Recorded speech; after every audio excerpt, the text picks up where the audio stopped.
What's going on, Bulls fans? I know I started the stream a little bit early. We're supposed to start at 10:30, but after that game, it might as well just get to talking about it, man. That's but I said in my preview video that this was if it was going to be a trap game, this was going to be the one. Just because of where the Pacers' strengths line up with match up with our weaknesses, coming off of a back to back. And then on top of that, the added kick to the stomach of losing of Caruso not being in this game. It was just a perfect storm of the Bulls just not being able to pull this one out. I did not expect for it to be a blowout like it was. I did think that it had the chance to be a trap game, but I definitely didn't think that the Bulls were going to get completely blown out. They were not in this game at any time period, shape, form, or fashion, or none of that. Game first quarter, they got outscored 31-16. They lost every quarter of this game. Ended up losing the game by 32 points. This is just one of those games that sucks, but you're gonna have games over the course of the season like this. Of course, it sucks that it was to this degree. But the Bulls, for the most part, and they talked about it in this game. They have one of the easiest schedules as of right now for the rest of the season. After that tough stretch. Now, of course, the strength of schedule is going to change some as teams' records change, but it, it sucks to lose this game. It really does. It really does suck. But what this game did show us, I think, on top of anything else, is the importance and the energy that Caruso brings to this team. On top of everyone else, like it was a completely different feel having Kobe start rather than have Caruso start. I was actually surprised that they started Kobe. Don't get me wrong. I know Kobe had a solid game, solid fourth quarter in the last game. I expected it to be Javante Green getting thrown back in there, or if anything else, maybe Io. I didn't really expect Kobe just because of what Kobe does not bring defensively. I kind of thought what he brought offensively was better coming off the bench, but Billy Donovan made the decisions that he made. This was a tough one, man. For anyone who's watching, let me know. Make sure that you can hear me. Everything all good. Everything sounds good. But yeah, this is just I'm opening this one up to hear from you guys. But overall, like the Pacers just outplayed us in every aspect of the game tonight. When you really look at just some of the stats, like for example, the Bulls getting out rebounded 59-38. That is unacceptable, right? And especially with the scrappy team that we've been over the course of this season so far, to have a showing like that is just wow. Like wow, like come on, man. Come on, Bulls. But like I said, it's going to be games like this that happen over the course of the season. The Pacers are a better team than their record would show, at least a tougher team to play, and they're going to be a team that they can catch better teams on trap games and stuff like this. Like every member of the Pacers starting five had a plus minus of over plus 20. Come on.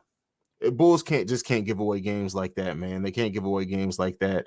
Um, it's it really does suck. And it's not a good feeling. Like I was so frustrated by that game that I had to just be like, you know what? The Bulls just didn't have it tonight. But this just goes to show. And I actually had someone comment in one of my last couple of videos that Alex Caruso should stay in the starting lineup even after Vooch comes back. And while I'm not necessarily subscribed to that right now, I can't say that I'm buying into that idea fully. It definitely did show to not have Caruso out there in any shape, form, or fashion, and just what he does and what he brings in energy and intensity. Now, this loss isn't all on that, right? We can't blame it all on just the fact that we're missing Alex Caruso, because the Bulls have been playing better competition way closer than this. So yes, missing Caruso sucks, but the Bulls should not have been completely out of this game like they were. Like, I just don't think that they should have been out of this game completely. Like I said, let me know what you guys think about it, if you guys agree or disagree. This is just a frustrating loss from the Bulls, man. Frustrating loss. They should have been able to play better than this one. Zach having a pedestrian night. DeMar not having a great night either. While we talked about the Pacers starters all being in a plus minus of over 20, the Bulls starters all having a negative plus minus. Lonzo Ball having a plus minus of negative 32. That just, like, I saw the game, that just blew my mind. And again, another game, at least in the first half, where it seemed like the Bulls just were getting those ticky tack fouls called against them, man. I don't know.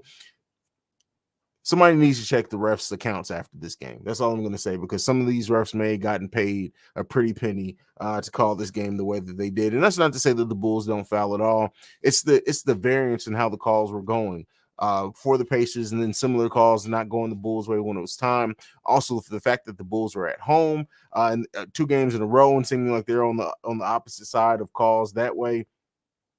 Just all, man, all of that just did not go for a very good night for our Chicago Bulls. But like I said, let me know what you guys think down below about this game. I know you guys may not be as energetic as before because of this, but the thing with this team is that we know that this team can be into any game, right? That they can be in any game, and they can fight and battle back. And this is going to be a loss that they need to really analyze and look at what they did and did not do, and that caused and contributed to this loss. Everyone at every level, and you can't just, like I said, you can't just blame it on players that were out. If you're going to be a contender, you can't blame it on having Vooch and Alex Caruso out. You can't just blame it all on that. Yes, it does suck, but to be completely not in the game from the first quarter, the energy out there was severely lacking. Let's start going to some of the comments. I know the Bulls are tired, but it's embarrassing to lose to a team under 500. Absolutely, especially in the way that they did it, right? If it, like I said in my preview video, I expected this game to be a closer game than what some people were gonna think it was going to be because of the record. I completely expected it to be a game where, if the Bulls did end up winning, it was going to come down the stretch. Maybe they pull away after the second half. I never thought, even with me labeling it a possible trap game, that it was going to be a game where the Bulls get completely blown out of the water from the first quarter to the last quarter. For the Bulls, this team, to play the way that they have been over the course of the season and to not win a single quarter in a game against a sub 500 team, that you got to look at yourself on that one. You got to question your heart. And I get it. It was a back-to-back, but back-to-backs happen over the course of the season. Having a bunch of games in a condensed amount of time is going to happen over the course of an NBA season. This is an 82-game season. So all of those excuses or whatever, I get to a degree, but at the same time, if you're going to ascend to the places that we think this Bulls team can go, we can't have games, we can't have showings like this against this level of competition. It's just not acceptable. And I do trust Billy Donovan. I do trust the heart of Zach LaVine and DeMar DeRozan to get this team back on the right path. In the next game, we play Houston up next. I expect all of this stuff to turn around by then, because them having a couple of days off before they go into the next game and to sit there and to think about a loss of this magnitude against a team you should not have lost to, I think the Bulls are going to come out in the next game firing on all cylinders, and at least I hope they do, because if they don't, but trust our team so far. But on top of that, Alex Caruso with this wrist injury, we don't have many details out on it now. It doesn't seem like, well, hopefully it's not something that's going to linger or keep him out multiple games. Ultimately, you do want the players to be healthy, right? Players' health comes first, because we do have aspirations outside of just a few games. So you don't want players to really, you want to be able to give players rest when you should. And this is a game that Alex Caruso should have been able to rest in, and the Bulls still being. That's the thing. The Bulls absolutely should have been able to rest in this game. And the fact that they didn't is like, wow. You can try watching. Yeah, but no. Yes, I watched the game. That's not an excuse. That's not an excuse. I'm sorry. It's not. Conditioning is a thing. Yes, they were tired. But again, against a team that they are and should be so much better than, the tired thing for professionals, okay. At the end of the day, you got to come out and you got to do something. Somebody has to show up. And again, this is why, for the players who were the fans who were calling for Kobe to be traded, all this is bullshit. Like all that excuse of it was tired. I don't give a fuck about none of that. Not against this team. It's different if you had a back-to-back against 2 playoff contending teams or 2 teams above 500 or whatever else. But a team like this, yes. The thing is that if they were tired, Zach and DeMar should have came out first half, busted their ass, and then guess what? You got coasting time. You can now rest going into the second half, because now you can use your bench. I'm not going and using that excuse of they were tired. No, fuck all that. Every team is tired. Every team is going to have to face adversity. If you tell me that because you're tired, you get blown out by 30 points, no, I can't get with that. Again, I'm not saying that they got to win every game. I'm not saying that the game shouldn't have been close. But again, to get completely blown out in every single quarter because of a back to back, no, at home at that, no, you don't get that excuse from me. You don't get that excuse from me. I'm sorry. Don't get that excuse. No Caruso Sar, no win. Again, we know Caruso is a big part of this team. We know what he contributes to this team, both in the stat line, outside of the stat line, the energy that he brings, how he gets the crowd involved, all of that. We understand what Caruso does, but again, against the competition that they were facing, they shouldn't get blown out. Every team gets blown out at some stage. Indiana are better. They're a very good team. And I talked about this in my preview video.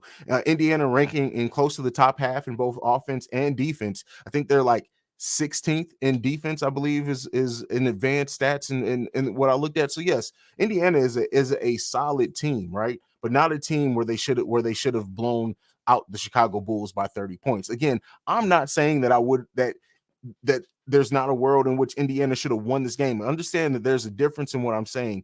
The win, lose, or draw, that's a completely different thing in what I'm saying than just getting blown out of the water and not being in this game at any point. What the closest they got it down to was 8 points after the first quarter. That's not going to cut it. That's not going to cut it. It's not going to cut it. I think the bench's liability is because the lack of minutes they see or something else. Well, don't get me wrong. We have right now players are playing so much out of position. Derrick Jones Jr. is playing some minutes at center. Tony Bradley's starting. Kobe White was starting this game, and he did some ball handling as well. That was one thing that we know. And they try to use Kobe White in the same way that they use Alex Caruso, and that's always going to be a fail because we had 2 years of seeing what it was like. Well, off and on of Kobe White ball handling. That is not his strength. So yes, he was also playing out of position. I think our bench is okay, and they're going to be okay long term once everybody's back and playing their role. Once Vooch is back, taking Caruso probably back to the bench. Kobe White, if he starts getting his shot together, whatever, DJ, like the improvement of DJ over the course of the season and an increased role in what he's doing. When you think about him moving those minutes to mainly playing power forwards and not centers, I think the Bulls bench is solid in the long run, right? I don't think we do need to get that extra forward that's going to keep those minutes and rotations good. But this game was just everything just kind of came together to be what it was for the Bulls in this game. But I think overall, I do think our bench is going to be okay. I don't really have any issues with the bench. We need to get a shot blocking, rebounding for offensive rebounding for it. That's kind of specifically, but the bench is okay. When you really sit back and look at it, I think the bench is going to be good over the course of the season. We just need to get everybody back and playing the roles. When you really look at it, because we lost Patrick Williams so early, this Bulls team never really got for everyone to settle in a rotation. Very shortly after Patrick Williams, we lost Vooch. And so because of that, everything is still kind of in flux. We still have a team of players who haven't played together very much. Keep in mind, now we're reintroducing Kobe White to a team full of people that Kobe White hasn't really ever played with before. But I think the bench is going to be good overall. I definitely think the bench is going to be good overall. Calm down. Yes, don't get me wrong. Over the course of the season, we're probably not going to even think about this loss in 5 games. We're not even going to think about it. The Bulls are probably going to get back out to running and winning, and we're not even going to think about this. But, this being the case now, we have to review it and be honest with it. The Bulls should have not gotten blown out of this game in the way that they did. Rather, if they win every game after this, that still doesn't change the fact that they should not have gotten blown out in the way that they did in this game. But, let me know what you guys think down below. Lonzo with the 000. Listen, I didn't expect. You never want to expect Lonzo to have the type of game that he is, and I wouldn't bet on Lonzo having another game like this, right? Because this is rare. Lonzo's stat line, just so we can go, 0 points, right? 1 turnover, 1 block, 2 assists, and 5 rebounds. 1 turnover as well. That's not a usual Lonzo Ball stat line. I can't even blame it on Brogdon. Yes, everybody was tired. Collectively, everybody was tired. But this hopefully helps wake them up so they can prepare like this so that this doesn't happen again. Somebody needs to pick it up. And this is why, DeMar and Levine playing the minutes that they have been all season. Once our rotation gets better, I like to see some more those minutes for them come down some so we kind of can avoid this. I would like to see DeMar and Levine more around that 30 to 32 minute per game average. That gives you more minutes to the bench. That gives more minutes to Io or Kobe, depending on who's hot to play. There's a lot to be done there, but we need to get everybody back healthy. We need to get everybody fitting in the roles. We need to get everybody used to what their roles are going to be when everybody's healthy and the Bulls are fully off to running, and that's going to happen here shortly. I think we're going through what we can go through now. At least I hope that we're having all the stumbles and the injuries and the people missing games now, so that latter half of the season we're firing on all cylinders health wise. That's what I can hope. That's what I hope for one. Next comment: with Caruso possibly out multiple games, how do you think we will adjust? I think, me personally, and again, they pay people who's supposed to be a lot smarter than me to make these decisions. But for me, I think I would move Kobe back to the bench. I would bring Io on into that starting lineup if you're going to start multiple guards, because I think Io, while not Caruso, but I think he can simulate what Caruso gives us. They were trying to use Kobe White like Caruso in this game. Not going to work. That's not Kobe's game. But if you want somebody to do more ball handling, you want somebody to keep up the defensive intensity, you want somebody who can push the tempo and everything, Io is kind of the guy who you would expect to be able to do that a little bit more than what Kobe White was. Now, understand, especially with Kobe White having the hot fourth quarter he did, also trying to get him in rhythm, I understand why the thought was probably to go to Kobe White, especially because this is a team while a solid team, they probably didn't expect to be able to come out and do them the way that they did. But that's what I would expect. If Caruso's out multiple games, I think I think Io DeSumo should start. Let me know down below who you guys think should start in the place of Caruso if Caruso's going to miss multiple games. I think it was a perfect storm of circumstances, injuries back to back after a road trip, and the matchup Indiana's first tall team we've played without Vooch. And that's a lot of what I said before. And I recorded my preview video before I knew that Caruso was going to be out. But in the preview to this game, I said a lot of that. If there was going to be a trap game, this had all the makings to be that, because of their rebounding ability, because of their solidness on both sides of the ball, their length and athleticism, all that. It was going to line up to be in a tough game for the Bulls coming off a back-to-back. Add the Caruso thing to that, it is what it is. Blame all this on Embiid. Yeah, it's so funny, right? Because I would love to see what goes into the NBA's contact tracing, because you got to think, like, it had to be Embiid who gave it to Vooch, unless it was Vooch who gave it to Embiid. Think about that for a second. But yeah, blame everything on Embiid. Everything on Embiid. I can get behind that. I can definitely get behind that. Why were people out of the games? Oh, I mean, Caruso had a wrist injury. Vooch is still in NBA safety protocol, even though he can he's no longer in isolation. It just happens, man. It happens. We kind of came to the game expecting this. Any thoughts on? I've said this before. I do think Derrick Jones Jr. should get a shot at starting to see what he can give us instead of Javonte Green. But I think that's probably not going to happen until Vooch is back. And the reason why, kind of talked about this before too, is that I think what the Bulls are trying to do with starting Caruso is add some of that playmaking and ability to shoot, even though Caruso isn't the best offensive player, but his playmaking, his defensive intensity, and what he's a threat to shoot out there a little bit more consistent than Javonte Green, I think, is why they inserted him into that starting lineup, waiting for Vooch to get back so they can kind of keep some of that play style. Because, yeah, Vooch not being out there, Vooch just being a threat to shoot, even though his shot hasn't been falling this season so far, besides the last 2 games he played in. It really changes the outlook of the offense and the way that the other teams can guard the Chicago Bulls offense. So I think that having Caruso come into that starting lineup was to simulate some of that and to keep that going. But once Vooch is back, I would love to see Derrick Jones Jr. in the starting lineup, just to think how good he's been on offensive rebounding, the energy he's been playing with lately. That Derrick Jones Jr. pick and roll is dangerous against certain teams and certain matchups. So I would like to see that him out there with the starting lineups. I'll see that. As a rookie, he's not all that. It's not about him being a rookie, all that. Nobody's saying that. We're saying that if you're trying to simulate what Caruso can do, Io kind of gets you the closest to that. Again, unless you're going to start Derrick Jones Jr. and go with a more traditional lineup. But I'm saying if Billy Donovan is trying to keep a similar style to what he was doing, I think Io gives you a better chance at simulating what Caruso was giving you in the starting lineup, other than Kobe White. Higher than Kobe White. I don't think Kobe White quite gets you as close to that as Io does. Yes, Io makes a lot of mistakes out there. He does.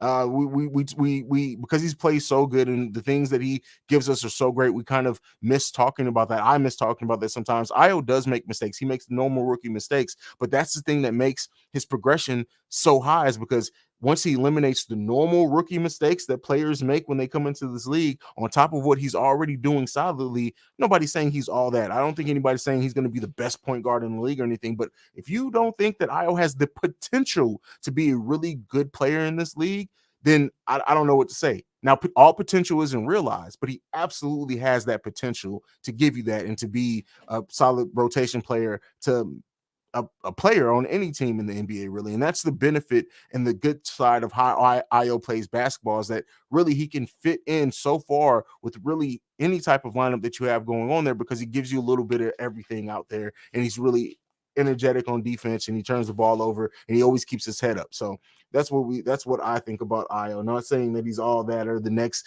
coming of the great point guard, but he gives you a lot of great things out there. And once those rookie mistakes go away, he's shaping up to be really good for us. To be a contender, you can't get blown out by Pacers. At least you got to be competitive. This was absolutely worse than the Warriors' loss. But go back. Every team, as somebody said before, has during the season has big losses to teams that they shouldn't lose to. It happens.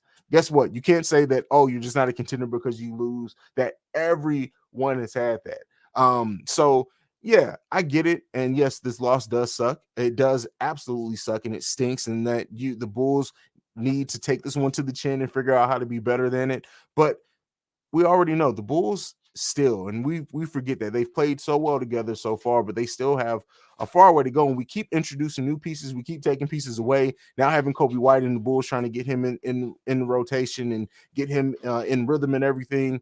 There's a lot going on with this Bulls team. Let's see what let's get 15 games of us all being all our players being available. Well, except Patrick Williams before we really try to say anything like that. That's my opinion on that. Keep the opinions coming. Let me know what you guys are thinking about this game. We've had a lot of things, a lot of little pieces that we talked about so far.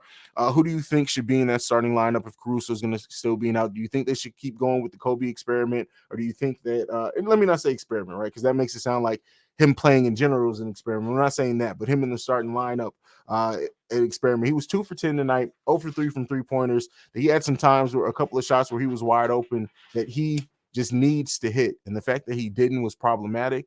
But again, got to keep in mind, Kobe White is still working his way back. This is his offseason. This is his summer camp. This is all of those things all wrapped into one for Kobe White. And either way, like our wins and losses shouldn't be determined by Kobe White right now. They shouldn't be. Yes, it was great that he gave us 10 points in the fourth quarter last game, but when you look at a player who hasn't played for 5 months, wasn't able to shoot for the majority of that time either, can't put too much on Kobe White. Can't put too much on Kobe White right now. But that's why I was surprised that they put him in the starting lineup. I mean, no, because it's not that. You need to focus, and I'm not saying let's stay on it after tonight, but no, we need to talk about it. And believe you, they're going to be talking about this loss until the next game. It's not about like, yeah, we got our ass beat, let's move on. No, we need to really sit back and truly evaluate. We can't just be front runners, right? And only evaluate and want to talk in depth when our team's winning. One of the things that I try to do with this channel is I try to be the most objective way that I cover this channel. And just like we cover and we analyze the wins and we break those down, we got to do the same thing with the losses. Yes, the Bulls were tired, but it's more than just that when you look at the magnitude in which they lost in. You have to really sit down and analyze it. So I understand what you're getting at, but yes, fatigue plays a role, but tired teams play and still win lesser competition against lesser competition all the time. So it's a two-sided conversation when it comes to that. Do you think fatigue absolutely played a factor? Absolutely played a factor. Absolutely. You can see it in the way that everybody was out there playing. This whole team collectively was tired as hell. I don't know if it was the way that they had to win, the energy that they put into having that revenge game against New York, coming back home after a long trip, right? I don't know about you, but when I travel for a long time and I'm not traveling playing basketball games, when I finally get back home, I just want to sit. So all of those things definitely played a factor into it. But you're going to have back-to-backs over the course of the season. You're going to have long road trips over the course of the season. So things need to happen, right? It gives them some stuff to think about. I don't like Kobe being in the lineup at the moment, mainly just because he's still trying to catch his. How is do you catch? Like the thing is, and I understand. Yes, the G League ideally is for players to catch the rhythm. But the thing is that is Kobe so far above normal G League competition that he really wouldn't like maybe, and this again, this isn't my thoughts. I'm just trying to play devil's advocate here. Is maybe Billy Donovan and the Bulls staff felt like the best way to get Kobe into the rhythm that we need him to be as fast as possible is to get him real NBA competition, get him in the games. He was supposed to have a minutes restriction. Maybe that went away last game, but all those things combined, maybe that's why they feel like they have to have him out there. Honestly, just think it was a double double and we didn't come to play. I feel like we all know the issue we have, not saying ignore it. Yeah, I mean, yeah, yes, I think we all can identify that the fatigue was probably the biggest issue tonight, right? The fatigue was probably the biggest issue. And I will say that regardless of anything else, the fatigue on top of losing Caruso, double kick in the stomach, knocked the wind out, then to come out in the first quarter, and the Pacers, because the Pacers came to play, right? The Pacers came to play and to show up in the United Center tonight. All that got away from the Bulls tonight. It got away from it, but it's going to happen over the course of the season. It's going to happen. It's going to happen. Play to catch your rhythm. Absolutely, I think that's the thing. We can't expect players to catch their rhythm like playing in the G League, practicing, not playing in games. You can catch a rhythm. You can catch your conditioning. You can do a little something, but nothing is like. How many times have we heard players say there's nothing like the speed and the physicality of an actual NBA game? If his body was up to it, which obviously it has been, we haven't seen anything or heard any adverse effects to his shoulder, anything, any setbacks in that. You got to think Billy Donovan and the Bulls staff are just like, let's get him out there now. Why wait? Let's get him out there now. He started off with a minutes restriction. That makes sense. You got to play to catch your rhythm. So with Houston next, should Alex rest again? After a game like this, I don't know, especially the Bulls are away when they play Houston.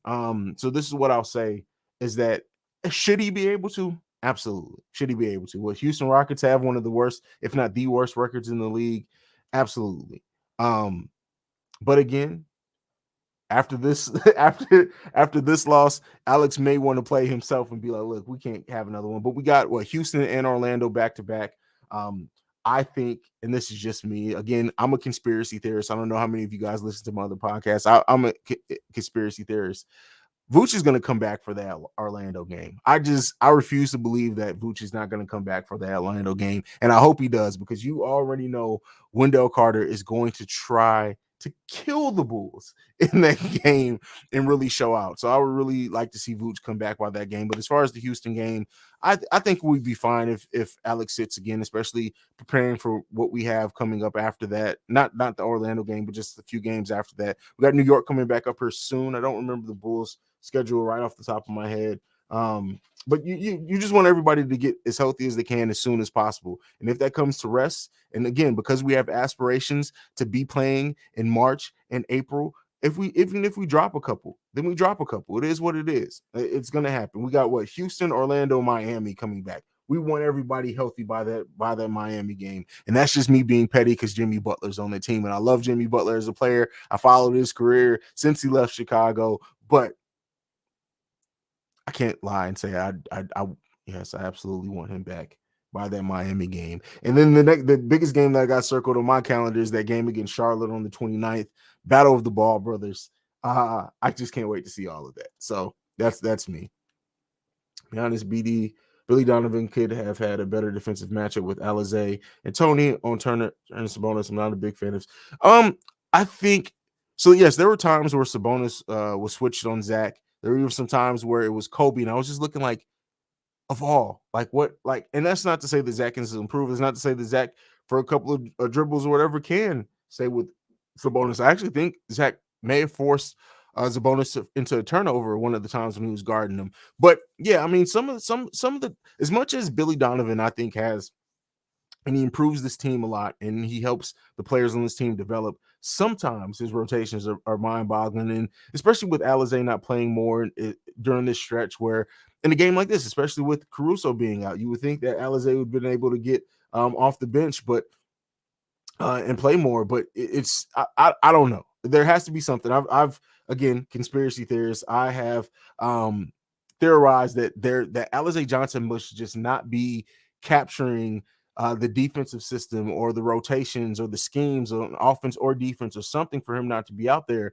It has to be something, because at least the basketball side of it, no, nobody's saying that Alize plays great or he plays perfect or anything like that. But from an energy and rebounding standpoint, it seemed like we've needed him, right? We've needed that. And so for him not to get off the bench in a lot of these games, he played 5 minutes tonight. It really just makes you think, like, what is it that Alize is not showing in practice that is keeping him from cracking that rotation in a more meaningful way? Alize is getting an MRI. Depending on the results, he might have to.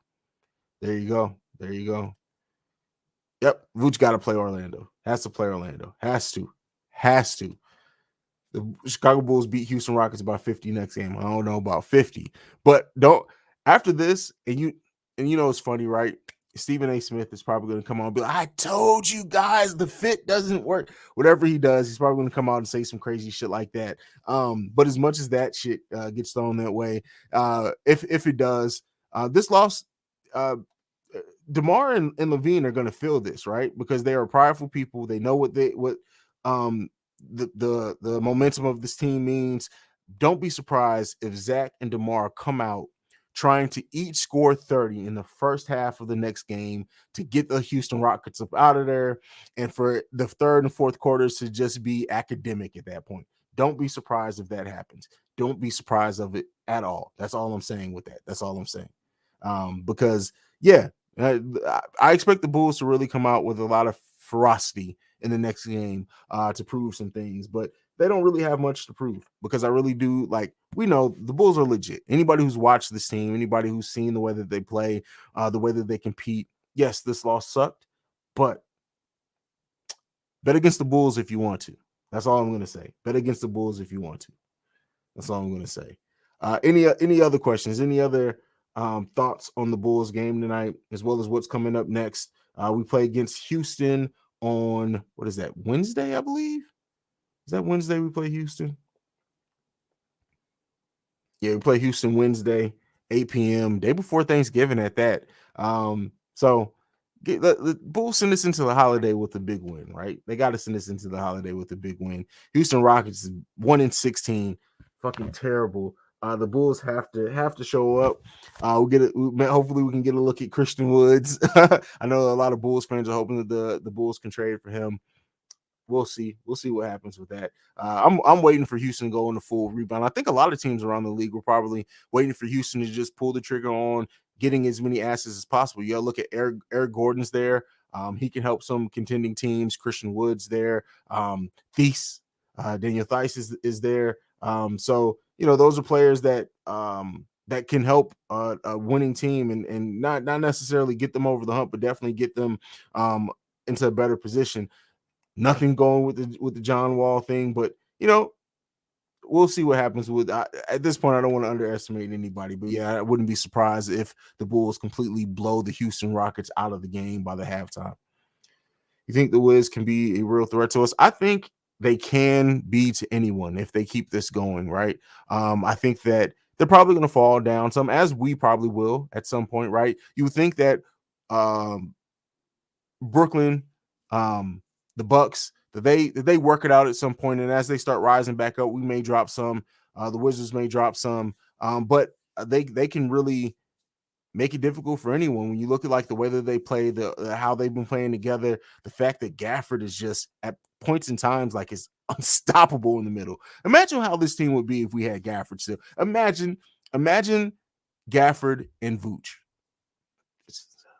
Come on. This was definitely a tough one. It was a tough one. It happens. It happens. Yeah.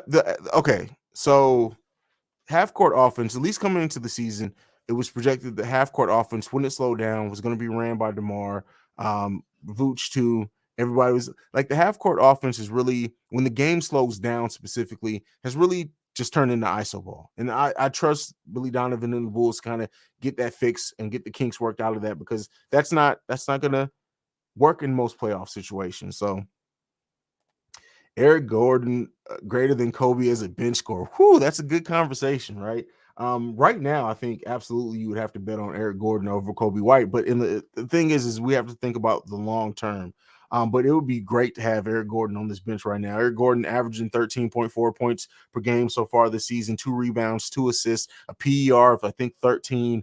Um, it would be really good to have Eric Gordon on this team and on this bench. That is a very interesting uh thing to think of, but it's not going to happen. It's not going to happen. If the Bulls do make a trade, it's not going to be for another guard. But whew, but again, but this is to say, like, if you look at what Kobe White gave us last season, even in playing out of position, in the percentages that he shot and everything else, that being on coming off the bench for the Chicago Bulls can and probably will be very good for us. But he has to get back to that. He has to work himself back from that injury and everything else. And if he can get in rhythm, I think he's going to be a key part and a very good part to the Bulls. I mean, let's look at Kobe's stats again. Playing mostly out of position last year, 15 points per game. 41% from field goal, 35.9% from three. Got to get that up some. 4 rebounds, almost 5 assists. Like Kobe White, I think people like. Yes, it was it. He was the experiment of Kobe White at point guard did not work, but he's not going to be the point guard on this team on the bench or when he's in the game at all anymore this season if everyone's healthy. So keep that in mind. Kobe White can be up there too. Kobe White can definitely be up there too. I saw a lot of comments on Instagram saying we really need it big. Has your opinion changed after this game? Is there more of an urgency to pick up one? I mean, I think that's the whole on this team either way. Like that is the one thing this team needs. It doesn't have to be any more or less urgent at this point. That is what this team needs. They need a shot blocking, rebounding on both sides of the ball, somebody who can get up, somebody who can hit an open shot, not necessarily be a 3-point threat or anything, but can hit an open shot. They need that. A Thad Young, a Thies, however you say his name, would be perfect as a 4 on this team right now. We don't have that. But if we can get it, man, do things change. Man, do things change. I like the Wiz team too. I like Bradley Beal. I lived in St. Louis for so long. He's from St. Louis. I love Bradley Beal. We'll bounce back. We have 2 games to kind of get us back in rhythm. Absolutely. I think he can help, but I don't think he gets as much further, right? Yes, he can help. I'm not saying that adding him is going to do nothing to improve this team. It absolutely will and it can. But I think if the Bulls are going to make a trade, if they're going to make a move, it's going to be for somebody a little bit better than Maxey. But all that being said, if the Bulls can get Maxey for not much giving up on this team, maybe a pick or so, I definitely think that he could help us out a lot. I do, and it may be one of those things where the fact that he brings some of the things that the Bulls are missing, it makes him more important than the sum of him in general, like what he brings to this team, the sum of everything together. So yeah, I wouldn't be mad at it. Is what I'm gonna say. We'll come back. I'm in this other Bulls thread, and they are going ballistic. Bulls, listen, I love Bulls. I'm a lifelong Bulls fan. I love our fan base. I love everything. I love the conversation, but we are a panicking fan base. The moment that somebody has a bad game, we need to trade them. They suck. We need to get them out. Everything like that. Somebody else on the other team has a big game. Oh, we need to trade everything we can for this player. The Bulls fan base, like I think with most fan bases, jump all over the place. Get more. I mean, he kind of had to. He had to. Like somebody had to get those minutes because Caruso's out. Now, I personally would have given more to Alizé just because Troy Brown Jr. just hasn't given us shit in the time that he's played this season. Came into the season with a lot of promise. A lot of people think that he could do something for the Bulls. He really hasn't played well over the course of the season. In the beginning of the season, Troy Brown Jr. had every opportunity to succeed and show that he deserves consistent minutes on this team. He failed at every single chance that he got. So he had to get more minutes. Somebody had to get him. It is what it is. Lonzo needs a bit more knee bend and back pedal. Lonzo needs to hit anything inside the 3-point line with more consistency, and that will open up his game. Lonzo needs a floater. Some people have said, why doesn't Lonzo dunk more? I don't care about that. He needs to be more solid with finishing around the rim instead of making some of those awkward passes. And again, this is not to say that I don't love Lonzo Ball because what he does that doesn't show up in the stat line is so amazing for this team. But if he starts doing some of those other things a little bit better, so much stuff will open up more. So much stuff would open up more. So LeBron doesn't punch someone in the fuck LeBron. Even though I live in Ohio, I'm not a LeBron James fan. I respect the man. I respect what he's been able to do winning. I love what he does outside of basketball, but never been a bitch. Fairs and boards get bought. Absolutely. Absolutely. And that's the thing that we have to keep in mind too. While we're talking so much about what trades we can make, who we can go after, I understand why the Bulls want to try or may want to try, right? Because I don't know, may want to try to wait for the buyout market is because you have to think that the Bulls are going to be at the top. If you can play that 4, if you can play that 5, uh, you have to think that we're going to be at the top of a lot of those teams' interest list because you want a team that you're going to be able to contribute to. You want a team that your role is going to be defined on. You want a team that you maybe, if you're just getting bought out and you're going to be a free agent, you want to try to get a better contract. The Bulls have to be at the top of the line with a lot of those. At least I would think. But let me know. You guys may disagree. All right, I am going to open the floor up for any more questions or comments. We're gonna get ready to start winding down here, so I can shut down the stream. Thank you guys for showing up as well. I put out a poll. You guys said you wanted more live streams after games, so I'm gonna try to give them to you on a way more frequent basis. Like I said, after the holiday, after my birthday, which is December 5th, I'll have a more solid schedule of live streaming for you guys. We need to hold off on trades and work with what we got, and exactly, and that goes back like Bulls fans, like I think the Bulls being as good as what they have been to start the season, naturally all the fans do, and we sit there and think of, okay, how can we get better? We can trade this, we can trade that, we can trade this, and then not to say that anyone here is doing that, but then you have the fans that get on their 2K, they get on the NBA trade machine, and they're like, oh well, let's do this trade, this will work and fit under the cap. Listen, you can't, like, even for the people who want to trade Kobe away right now, player coming off shoulder injury, his first major injury, you can't just trade him. Again, if they do trade Kobe, I don't think it's going to be until draft next year because you have to build his trade value back up. You have to show that he's going to be consistent. And again, if he does end up contributing, you don't want to pull that piece off your bench. So if they do trade Kobe, it's gonna be a minute. It's gonna be a minute. Thank you. I appreciate that. I appreciate that. Yeah. December 5th is my birthday. So I appreciate that. Finishing strong in the basket is also dunking at the basket. Finishing. Okay, but yes, everybody isn't a dunker. So yes, finishing strong is dunking, right? But you don't have to be a dunker to finish strong. That's the thing, right? Finishing strong is dunking. But you don't have to dunk to also finish strong. So we don't need to focus on the dunking aspect. We need to focus on him being a stronger finisher around the rim, whatever that ends up being. But it doesn't have to be dunking. Now, if it does develop into that, more power to him. He has the length. He has the athleticism, right? But if he does not develop into this dunker, that's fine. That doesn't still mean that he can't be a stronger finisher around the rim.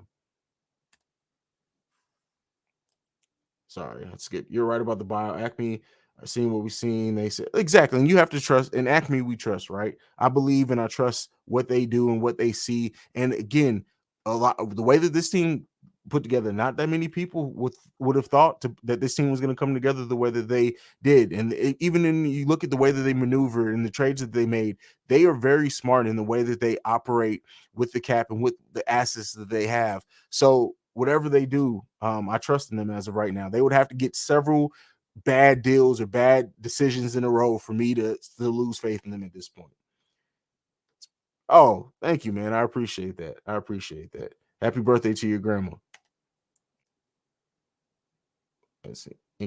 Exactly. And that's what it boils down to. You don't trade again. Now, some team sees the potential in Kobe White and says, "Hey, we're willing to give up a bunch for Kobe White because we think we want to bet on Kobe White's potential."